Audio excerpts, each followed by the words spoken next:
Olá pessoal, vamos começar aí mais uma aula aí agora falando sobre a dilatação térmica dos sólidos e dos líquidos. O aumento de tamanho aí devido ao aquecimento ou redução do tamanho devido ao resfriamento, tá?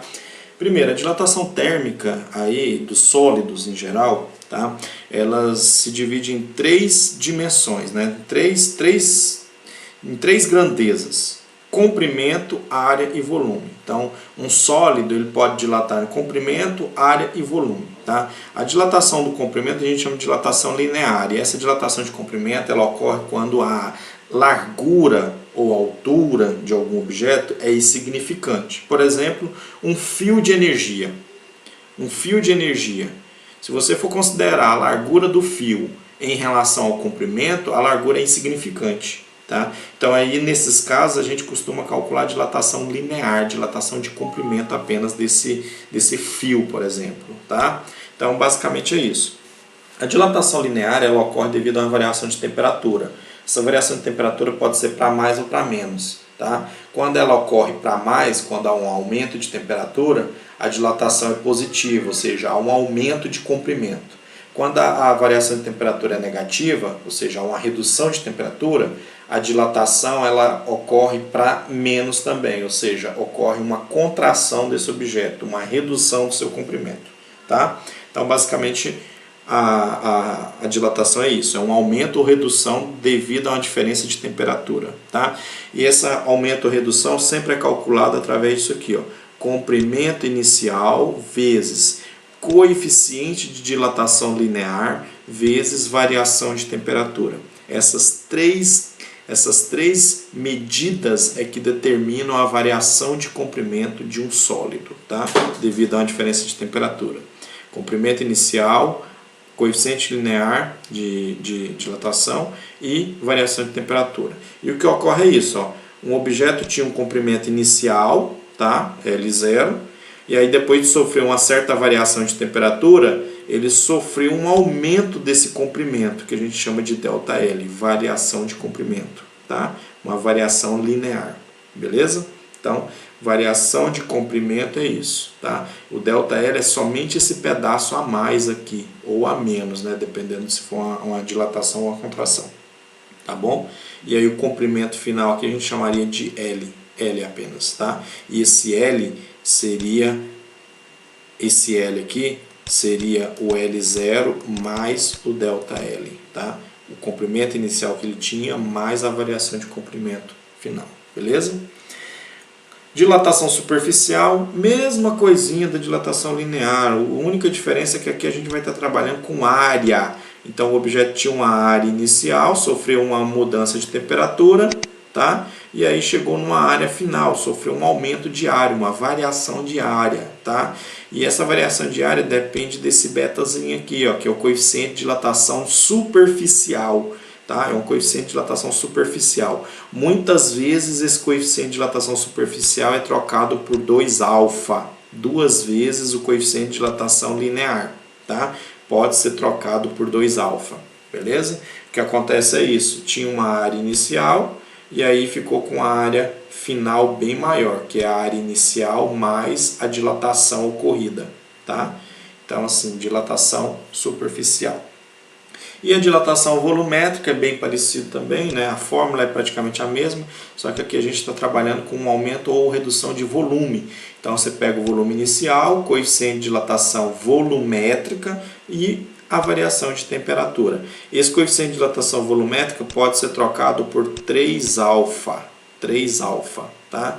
Então, beta, superfície, duas dimensões, 2α, e coeficiente de dilatação volumétrica, 3 dimensões, 3 alfas, tá? Basicamente é isso, alfa, beta e gama. Um exemplo, uma barra de ferro homogênea é aquecida de 10 a 60 graus. Isso quer dizer que ela sofre uma variação de temperatura de 10 para 60.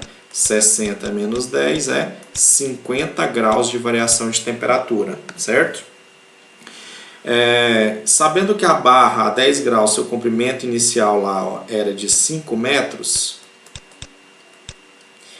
e que o coeficiente de dilatação linear do ferro, o coeficiente de dilatação linear é o alfa, 1,2 vezes 10 a menos 6, certo? Podemos afirmar que a variação de comprimento ocorrida e o comprimento final da barra ou seja, a variação de comprimento e o comprimento final. É isso que ele quer saber, essas duas coisas. Bem, a variação de comprimento é fácil. A variação de comprimento é o L0 vezes o alfa vezes o ΔT. O ΔL, então, variação de comprimento, vai ser 5 vezes o alfa, que é 1,2 vezes 10 a menos 6, vezes a variação de temperatura, 50. E aí você tem aí um ΔL de, multiplicando tudo isso aí, vai dar 0,0003 metros, tá? Só multiplicar tudo isso aí, 0,03 metros. Observa que a dilatação térmica ela é uma coisa muito pequena. Isso aqui ó, é 0,03 de milésimos do metro. É uma coisinha muito pequena, praticamente invisível, tá? Mas ocorre, beleza? E o comprimento final, como é que calcula o comprimento final? Lembra? Comprimento final é basicamente o comprimento inicial que ele tinha, mais a dilatação ocorrida. Então, o comprimento final é 5 mais 0,0003. Isso vai dar um total de 5,0003 metros. Praticamente não aumentou nada, tá? Uma chapa de alumínio tem um furo central de 1 metro de raio, estando numa temperatura de 12 graus. Sabendo que o coeficiente de dilatação linear do alumínio vale isso aí, a nova área do furo, então é a área. A área inicial do furo é πr ao quadrado, né? Já que é um círculo e tem raio de 1 metro. Então, π vezes 1 ao quadrado, que é π vezes 1, que é π metros quadrados. Essa é a área inicial do furo, tá? A variação de temperatura ocorrida aí foi de 12 para 122 graus. Então, 122 menos 12 vai dar um total de 110 graus de variação de temperatura, tá? E o coeficiente de dilatação linear, que é o de comprimento, é 2,2 vezes 10 a menos 6, tá? Isso significa que o coeficiente de dilatação superficial, que é o beta, que é 2 vezes o alfa, vai ser 2 vezes o 2,2 vezes 10 a menos 6, tá? E ele pergunta qual vai ser a nova área do furo. Então eu quero saber qual vai ser a área final desse furo, tá? É isso que ele quer saber. É só calcular a dilatação e depois somar com a área inicial. Então vamos fazer isso. A gente vai calcular aqui a variação de área, tá? Que é a área inicial vezes o beta vezes o ΔT. E aí você vai ter isso. Variação de área vai ser π vezes beta 2 vezes 2,2 vezes 10 a menos 6 vezes a variação de temperatura 110 graus. E aí você vai ter o seguinte, a variação de área aqui vai ser de variação de área 0, multiplicando tudo isso aí, você vai ter 0,000484 π metros quadrados. Essa foi a variação de área, tá? Só multiplicar isso tudo, tá bom? E aí, ele não quer a variação de área, ele na verdade quer a área final. Então, a área final vai ser a área inicial mais a variação de área sofrida pelo aquecimento. Então, a área final vai ser π mais a variação de área de 0,000484 π. E aí, você vai ter uma área final de 1,000484 π metros quadrados. Bom, muito simples, não tem muito segredo não, gente. É tranquilo, é só usar essas formulazinhas aí, tá? Aqui um exemplo de dilatação volumétrica. Uma barra de ouro a 20 graus Celsius tem as dimensões. Então ela tem um volume aqui, ó, que a gente chama de volume inicial. 20 por 10 por 5. 3 dimensões é volume. Isso aqui dá um total de 1000 centímetros cúbicos, tá? Isso a 20 graus Celsius. Aí ele quer saber o seguinte, Qual será a dilatação após ser submetida a 50 graus Celsius? Então, depois de sofrer uma variação de temperatura de 50 menos 20, que é 30 graus Celsius, a variação de temperatura, qual vai ser a variação de volume ocorrida nessa barra de ouro? Ou seja, qual vai ser a sua dilatação, tá? Lembrando que o coeficiente de dilatação linear do ouro é de 15 vezes 10 a menos 6, tá? Isso é linear. E aqui a gente trabalha com volume, ou seja, para volume a gente precisa do coeficiente de dilatação volumétrica, que na verdade é 3 alfa, ou seja, 3 vezes 15 vezes 10 elevado a menos 6, tá? E aí é só calcular. V0 vezes gama vezes ΔT.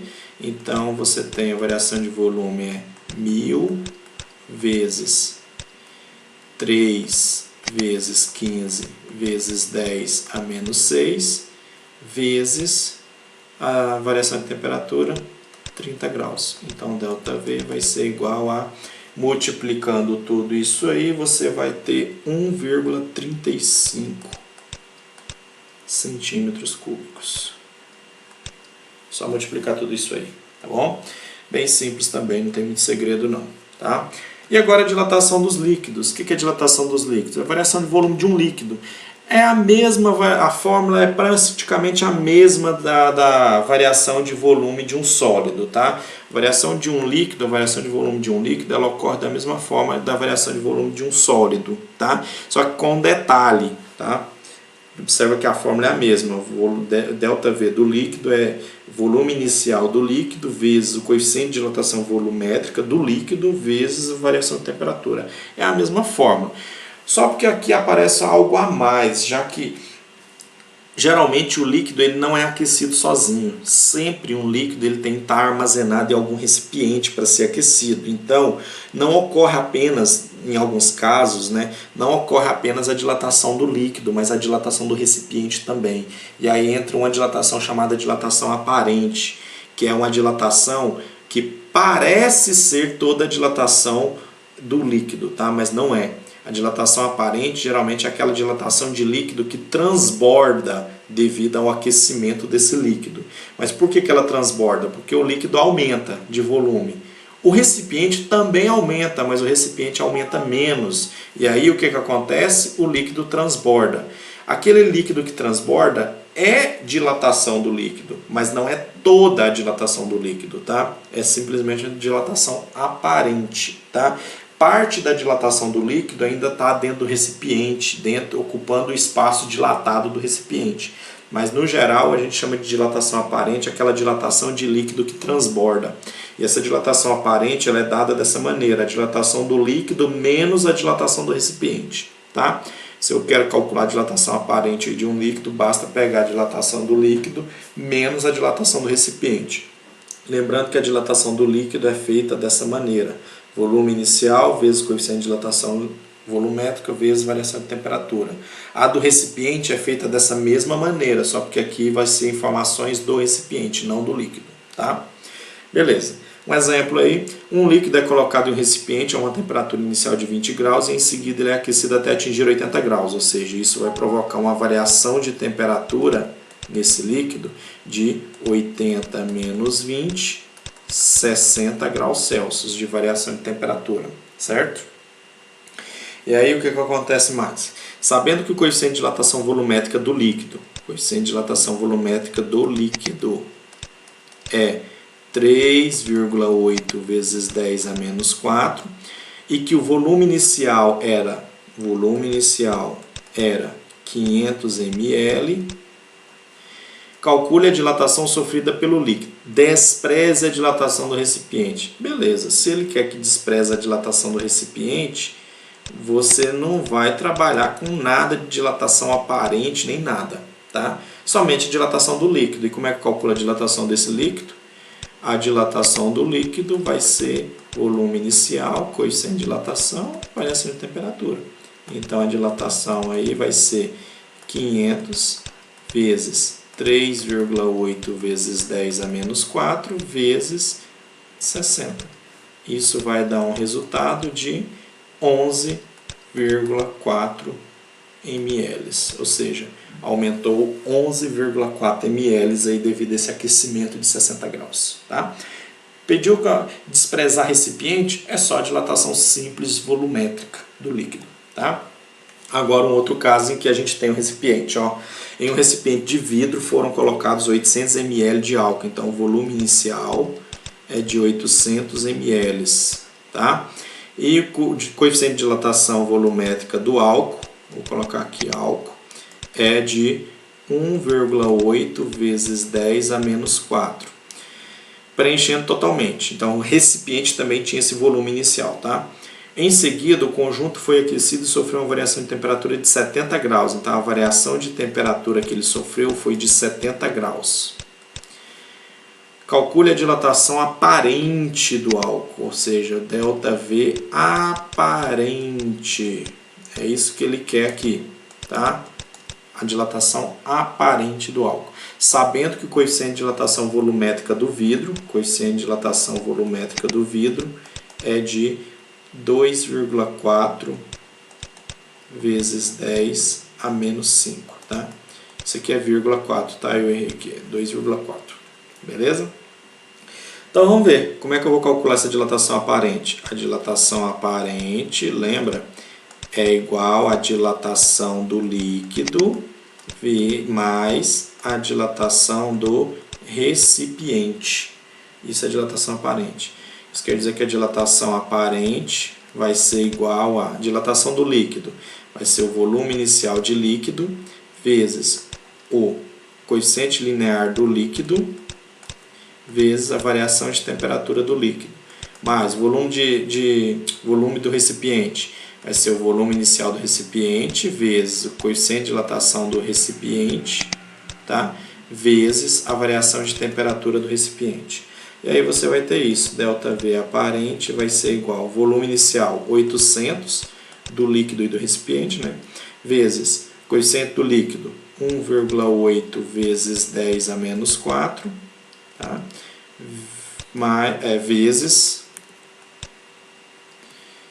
Vezes a variação de temperatura 70 graus, mais, agora vamos para o recipiente, o volume inicial do recipiente também é 800, coeficiente é 2,4 vezes 10 a menos 5, vezes a variação de temperatura 70 graus. E agora é só calcular tudo isso aí, gente. Agora é continha matemática, tá? E aí para fazer essas continhas matemáticas aí, né, basta calcular aí. Aqui vai dar, essa multiplicação aqui do líquido vai dar 10,08, multiplicando isso aqui, mais, e multiplicando aqui do recipiente vai dar 1,344. E aí você tem isso aí. Então, a dilatação... isso aqui, desculpa, gente, não é mais não, tá? Desculpa aí, corrijam. Isso não é mais, é menos,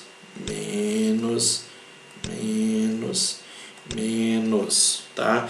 É a dilatação do líquido menos a dilatação do recipiente. Então a dilatação aparente aí vai ser igual a 8,736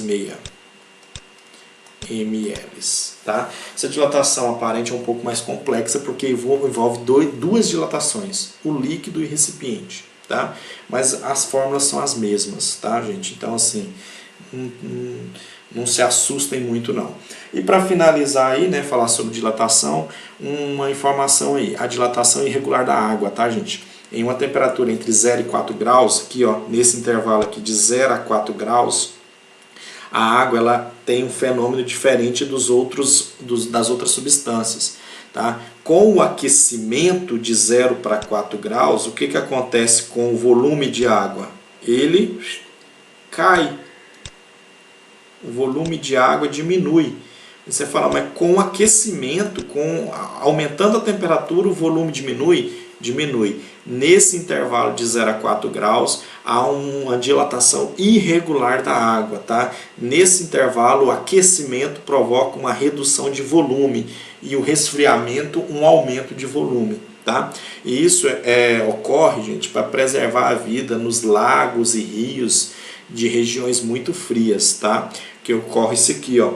Quando em regiões muito frias, quando a temperatura abaixa de 0 graus, tá? A superfície da água aqui ela começa a esfriar muito rapidamente, e essa água fria, quando ela atinge de 4 para indo em direção a 0 graus, tá? Ao invés dela ficar mais densa e descer para o fundo, tá? Ela se torna menos densa, porque o volume dela aumenta, tá? E aí se torna menos densa, permanecendo aqui na superfície, até o seu congelamento. E aí quando ela congela, ela já não desce mais. O que acontece para manter a água líquida abaixo da superfície de gelo e assim preservar a vida aqui, tá? Conservar aqui os peixes e tudo mais aqui embaixo, beleza? Então o que acontece com a água aí de 0 a 4 graus é justamente um fenômeno natural para preservar a vida em locais muito gelados. Apenas a superfície congela devido a essa dilatação irregular da água, tá? É só uma curiosidade, qualquer coisinha vocês pesquisam sobre isso aí, é muito interessante, tá? Espero que tenham compreendido aí, gente. Continue estudando, até a próxima aula e tentem fazer as atividades aí, tá, gente?